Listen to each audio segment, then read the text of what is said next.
Today we are going to solve the following problem. How much is the tip resistance QB of a solid pile embedded in a clay layer of undrained cohesion equal to 90 kilopascals and saturated with unit weight 19 kilonewton per cubic meters? The pile diameter is 2 meters and the length is 15 meters. So the first thing to do is to make a small sketch here. So we have a length of 15 meters, a diameter of 2 meters, and we are in clay with an undrained cohesion equal to 90 kilopascals. So what we are looking for is this QB here, which is the resistance basically at the tip of the pile, which is provided basically by the soil.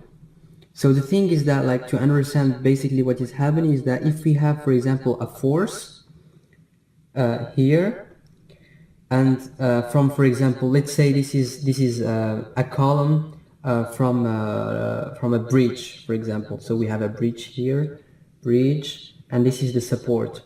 So we will have a force here, and this force, which is from the loads, for example, from vehicles that go in the bridge. This force has to be counterbalanced by two kinds of forces. The first one is the tip resistance, and in this problem, this is what we are looking for, which is at the tip of the pile. And there is another kind of resistance, which is the shaft resistance, which will be here, like along the entire length of the pile. In this problem, we're just looking for QB, which is the tip resistance. And the idea, like, just by intuition, what do you expect this QB to be proportional with? Okay, so we know that we know that QB is from the soil, right? So it should be something which is related to the property of the soil. We have an undrained cohesion equal to 90 kilopascals. So the higher this cohesion is will be, the higher this resistance will be. So for example, so this is the first thing to say. So we can say that QB must be in a way proportional to the undrained cohesion. And also QB is in kilonewton, so it will affect a certain region of space. So for example, here this is the cross-sectional area of the pile.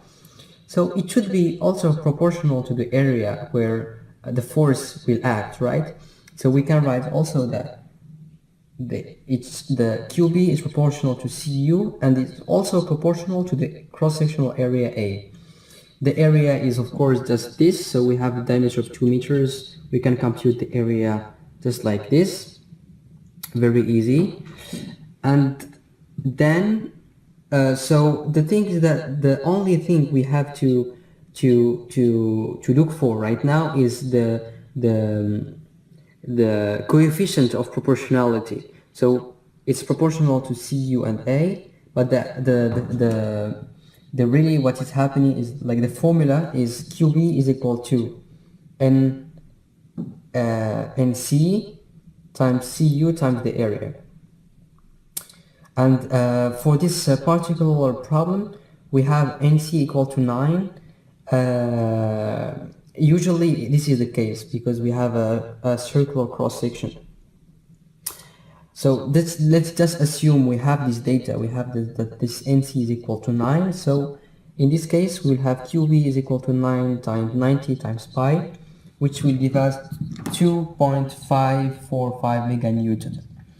And the last thing is, you have to notice that this value of QB doesn't depend on the length of the pile and on the saturated unit weight, because in the data here we have the saturated unit weight, which is equal to 90 kilonewton per meter cube, but we don't use it basically. So, and the length doesn't influence, But we will see that for the shaft resistance, this L is very important because it will act in the entire length of our pipe. Okay, so thank you for listening.